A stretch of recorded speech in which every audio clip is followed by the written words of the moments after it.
Hello दोस्तों, स्वागत है आप सभी का आज के इस नए वीडियो में। सो फ्रेंड्स, आज के इस वीडियो में हम डिस्कस करने वाले हैं कक्षा 10 विज्ञान के एक मोस्ट इम्पोर्टेंट प्रश्न और टॉपिक को कि यहाँ पे दिया गया है। पहले नोट को पढ़ लेते हैं, उसके बाद मैं आपको बता रहा हूँ कि इस वीडियो में मैं आप लोग को क्या बताने वाला हूँ। देखिए, दिया है कि इस वीडियो को देखने के बाद फोकस, दूरी तथा वक्रता त्रिज्या का डर आज से ही खत्म हो जाएगा। मतलब इस वीडियो को यदि आप पूरा देख लेंगे तो किसी वस्तु की फोकस दूरी जितनी है और वक्रता त्रिज्या कितनी होगी, इसका डर आपको बिल्कुल खत्म हो जाएगा। क्योंकि इस वीडियो में मैं पूरे एकदम शुरू से बताने वाला हूं कि फोकस दूरी और वक्रता त्रिज्या के बीच क्या संबंध होता है और किस प्रकार से आप फोकस दूरी के द्वारा वक्रता त्रिज्या ज्ञात कर सकते हैं। देखिए, यहाँ पे एक रूल लिखा गया है कि F is equal to R by two या R is equal to 2F। मतलब यहाँ पे F का मतलब है फोकस दूरी और R का मतलब होता है रेडियस। मतलब कि इसे हम लोग बोलते हैं कि वक्रता त्रिज्या बोल सकते हैं। क्या बोल सकते हैं?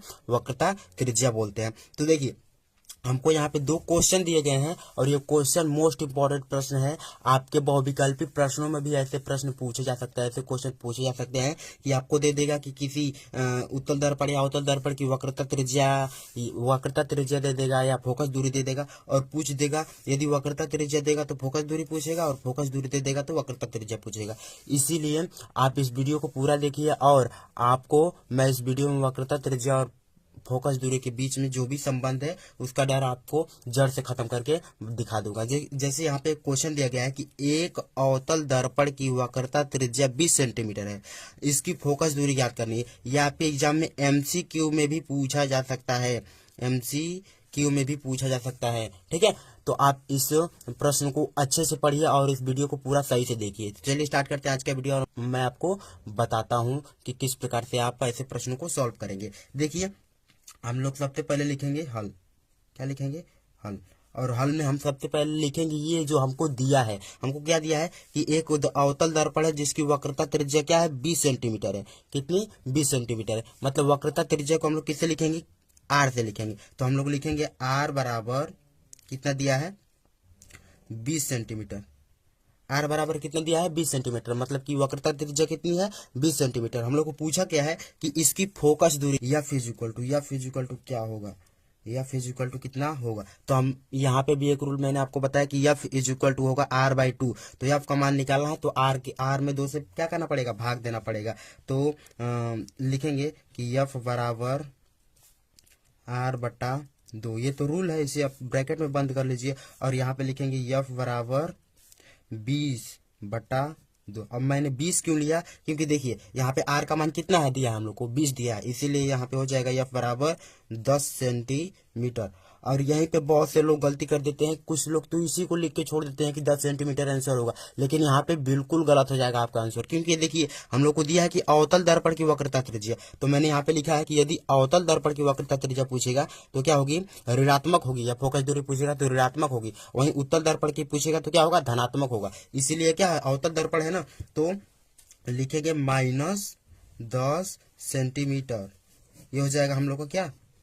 आंसर। समझ गए? तो इसका आंसर क्या होगा? -10 सेंटीमीटर। ठीक है, तो उसी तरह देखते हैं नेक्स्ट क्वेश्चन। ये मोस्ट इंपॉर्टेंट प्रश्न है। दिया है कि एक उत्तल दर्पण की फोकस दूरी 10 सेंटीमीटर है, इसकी वक्रता त्रिज्या ज्ञात कीजिए। क्या दिया हम लोग को? फोकस दूरी। मतलब कि F इज इक्वल टू दिया, हम लोग लिखेंगे सबसे पहले हल और हल में लिखेंगे क्या कि F इज इक्वल टू दिया हम लोग को क्या? 10 सेंटीमीटर। कितना सेंटीमीटर? 10 सेंटीमीटर। अच्छे से आप प्रश्नों को समझिए। F बराबर कितना दिया? 10 सेंटीमीटर। पूछा इसकी वक्रता त्रिज्या क्या होगी, तो हम लोग को वक्रता त्रिज्या मतलब R का मान निकालना है। तो R बराबर क्या होता है? 2F होता है। पूछा है कि R बराबर क्या होगा, हमको बताना है। तो देखिए, हम लोग जानते हैं कि R बराबर होता है 2F। मतलब F में 2 से गुणा करेंगे तो R का मान निकलेगा 2 इंटू F का मान कितना है? 10 सेंटीमीटर। मतलब 10 से क्या करेंगे? गुणा करेंगे। कितना हो जाएगा? 20 सेंटीमीटर। अब हम लोग को ये बताना है कि ये धनात्मक होगा कि क्या होगा? ऋणात्मक होगा। तो उत्तल दर्पण के लिए फोकस दूरी और वक्रता त्रिज्या क्या होती है? धनात्मक होती है। वहीं अवतल दर्पण के लिए मैंने आपको बताया ऋणात्मक होती है। तो ये क्या होगा? धनात्मक होगा। क्या होगा, धनात्मक होगा। 20 सेंटीमीटर है, जो प्लस में 20 सेंटीमीटर लिखेंगे, तो ये है क्या इसका सही आंसर। कुछ लोग बस 20 सेंटीमीटर लिख देते हैं, कुछ लोग बस यहाँ पे 10 ही लिख देते हैं, क्योंकि ये जो अवतल दर्पण है, कि अवतल दर्पण के लिए ना फोकस दूरी और वक्रता त्रिज्या क्या होती है, ऋणात्मक होती है, इसीलिए यहाँ पे मैंने लिखा -10 सेंटीमीटर।